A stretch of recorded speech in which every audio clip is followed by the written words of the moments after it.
What is going on, everyone? Lauren Sisler here with AL.com with another SEC Insider brought to you by Keep Alabama Beautiful. I hope you guys had a wonderful Thanksgiving, a wonderful Thanksgiving weekend. And of course, I know as Auburn fans, not the outcome that you wanted for the Iron Bowl, Alabama winning in overtime and 4 overtimes, in fact, 24-22. And to break things down, Tom Green joins me now. And Tom, just first and foremost, I'd love to get your thoughts. You've covered a lot of Iron Bowls. Where do you think this one kind of stacks up in terms of just the emotion and just the back and forth that we saw on the field and really the lack of scoring, but of course the final outcome? Where does this kind of stack up on your list of Iron Bowls that you've covered? So I've covered every Iron Bowl since 2015. That was my first season on the beat. I've been in Auburn since 2013. So, just being in town and witnessing that kick six was certainly up there. But I think this ranks probably right behind that 2019 game. That one was just so memorable. What was it, like 48 points in the second quarter or whatever it was, and obviously those memorable pick sixes by Auburn, Sean Shivers, knocking the helmet off there on that decisive touchdown run. The missed field goal by Alabama late in the game, and the too many men on the field. There's just so much going on. But I think this one ranks probably right behind that as far as ones that I've covered. Yeah, definitely an emotional one. And, I will say as someone that does not have a dog in the fight, guys, I went to Rutgers. I don't even have ownership of an SEC school. So you guys can't fight me on this. But I will say, it's always emotional and it's always hard, especially when you see these guys go out here and fight and fight and fight.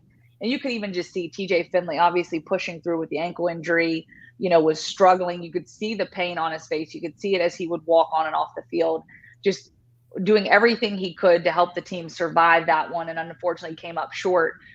In your opinion, what do you think the defining moment or moments were in this game that led to the ultimate, win for Alabama?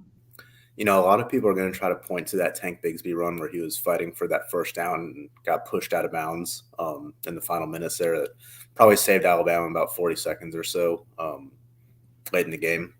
But I think it was the possession before. Auburn was in field goal range, and then TJ Finley took a sack on third down that kind of pushed them out of range there.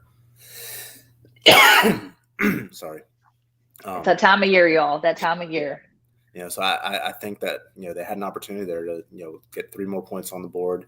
Would have put Alabama kind of out of reach there, because it would have been an additional score there that Alabama would have needed at the end. And I think that was probably, a bigger moment than the one that people are making a bigger deal about with that Tank Bigsby run.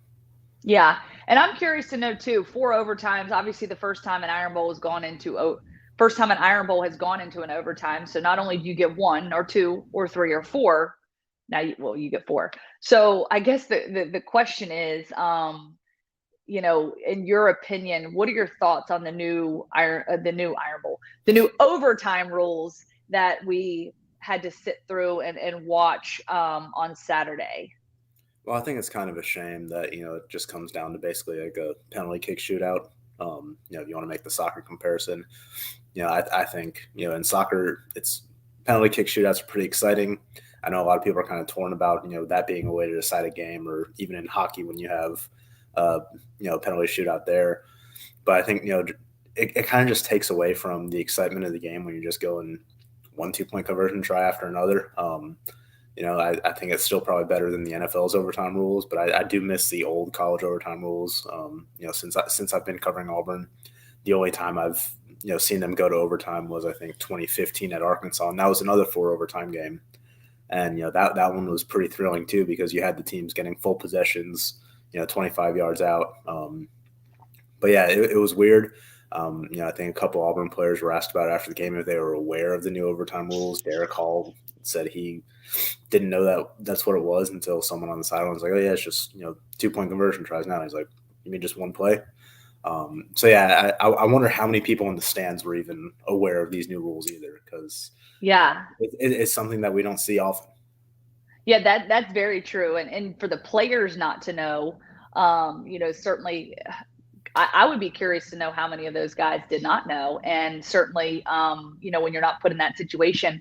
And I will say, I had Minnesota, Illinois earlier in the season, Illinois coached by Brett Bielema, who was part of that epic overtime game against Penn State in 9 overtimes. And one thing he had said, while there's parts of it that are fun and exciting, he said the one thing that does not work well, especially after those first 2 overtimes, when you get into that shootout, why you're having to go from both ends of the field back and forth, why not just play from the same side? He said, and he poked fun at himself. He says, as a man that's not very fit and in shape, someone of my size and stature, running back and forth like that with, very little time in between can certainly exhaust you. And so, I can see there's some things there that, certainly can create, some elements, if you will, that are not so friendly for everyone. And, I think obviously it's always a toss up and it's agree to disagree, and, ended up being a crazy one for sure. So with that being said, to you, just, I realize it's a loss, but what did you see from the defense that just showed you the grit and the determination and the heart that they've been playing with? I mean, they literally played such a tremendous game, and to keep Alabama scoreless for as long as they did, you just look at the scoreboard and you're thinking, like, is this real? Like, is this possible? As you're cruising into the fourth quarter of the game, like, it just makes you think, like, wow, what this defense was able to accomplish and to be able to hold Alabama to. Yeah, I mean, they were, I think the way I wrote it after the game, they were 97 yards and 95 seconds away from just an all-time defensive performance in the Iron Bowl. Wow. They shut Alabama out until midway through the fourth quarter. They had that lead until that final drive. 7 sacks was the most that they've had in any game since the 2005 Iron Bowl, where, they made those famous bumper stickers, honk if you sacked Brody Croyle, when they had 11 sacks in that game. And for a while, it looked like they might hit that mark. I think they had 5 in the first half. And when we're just really, getting after Bryce Young and flustering him, talking about a Heisman contender, and Auburn, just made him look, average for most of the night. I think it was a really inspired performance. I think Derek Mason drew up a really good game plan. They got early down pressure on Bryce Young. They stuffed the run game. They've done that pretty well for most of the year.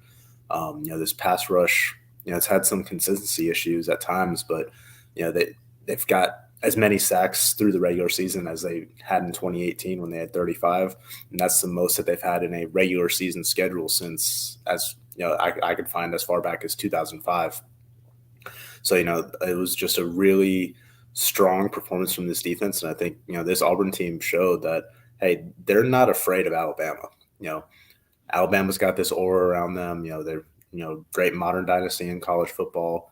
But these kids aren't afraid of them. They seem to show that every year that this game is played in Jordan-Hare Stadium. I think Bo Nix even said that back at SEC Media Days. It's just really – fascinating to see, how these players step up on this stage, in that game every year. And, that defensive performance, even though it was in a losing effort, it was Herculean and, one of the all-time great performances by an Auburn defense in the Iron Bowl. Yeah, no doubt. And I think coming off the 3-game losing streak and the giving up the significant lead there against Mississippi State, and kind of how things transpired there in November, a lot of people kind of thought, well, you might as well lay your arms down now, nothing to play for, not much excitement, obviously a bowl game still there intact with the 6 wins. But, I think that the emotional aspect of that had a lot of people wondering how Auburn would come out and play. And I thought they came out and played inspired. And it appeared as such from the minute that game kicked off, in my opinion. And so certainly, as you said, you of course would like to see the effort pay off in a winning fashion, but it was incredible to see that defense, especially. And as I mentioned too, just the heart and the fight that you saw even from the offensive standpoint, especially with TJ Finley being injured. Last one for me, before I let you go, Harsin, obviously finishing up the season 6-6, not where he had hoped to be. He said, we expect to win. We expect to win every game. I'm not going to settle for mediocrity here. How do you kind of assess and summarize Harsin's first years as the head coach? And I guess I would say, how significant does it change the landscape of that with a win in the Iron Bowl? And that's just kind of my thought process. Had they have won the Iron Bowl, does that significantly change your thoughts on how the first season for Harsin went? Yeah, I think if they had held on to win, it would have changed a lot of people's perspective. Alabama was the number 3 ranked team. It would have, in all likelihood, knocked them out of the playoff unless they would have gone on to beat Georgia next weekend. It would have been, I think, the largest point spread upset in Iron Bowl history. And it would have been a signature win for Bryan Harsin in year 1 there to kind of end things on a high note like that. And, I think that it also would have helped a lot more in recruiting. I still think the atmosphere and everything that happened Saturday in Jordan-Hare Stadium is going to go a long ways toward just leaving impressions on recruits, because they had a lot of guys there. And I think that they're going to use some momentum from that. But I think a win obviously would have helped a little bit more, just the nature of things. But no, I think 6-6 season overall, that's it's got to be disappointing. I don't think anybody really, I think most people kind of expected better than that. You look back a month ago, Auburn ends October with a back-to-back double-digit wins over ranked teams in Arkansas and Ole Miss. Head into November, you're right there in the thick of the SEC West race. You got winnable games in front of you. You got the Iron Bowl at home. And then you go and just lose 4 straight games in November. I think it's the first time Auburn's entered a regular season on a 4-game losing streak since the early 70s. Auburn hasn't had a winless November since 1992, I believe, and they went 0-2 that year because it was an 11-game schedule, so they had a bye week, and then Georgia and Alabama there at the end of the season. So that those aren't things that you want associated with your team coming into the season like that.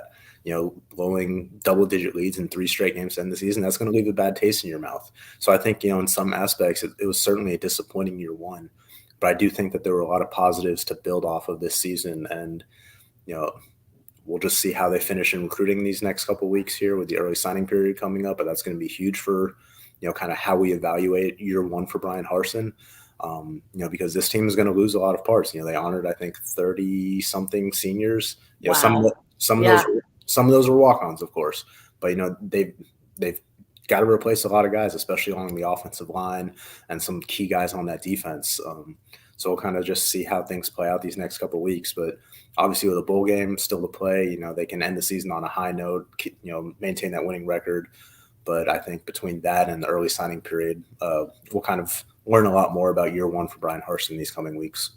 Yep, I agree. And of course, you can stay up to date on all that's happening in the world of Auburn with the early signing period. You said recruiting, the upcoming bowl game, we'll sort of know the fate of that coming up after this weekend. And, certainly excited to sort of see where things land. And as you said, can close things out on a winning note. And I certainly think this team can do that. Hopefully take a few weeks here to get healthy and kind of clean things up before that time comes. Tom, we appreciate you. Thank you so much for all your time, obviously your insight. And I know it's been a wild weekend, kind of sucks the energy out of you into the season. So drink some of that emergency, get yourself well. Appreciate you as always. And we appreciate our sponsors. Well, Keep Alabama Beautiful. And I appreciate all you guys for watching. We'll see you next time. Peace.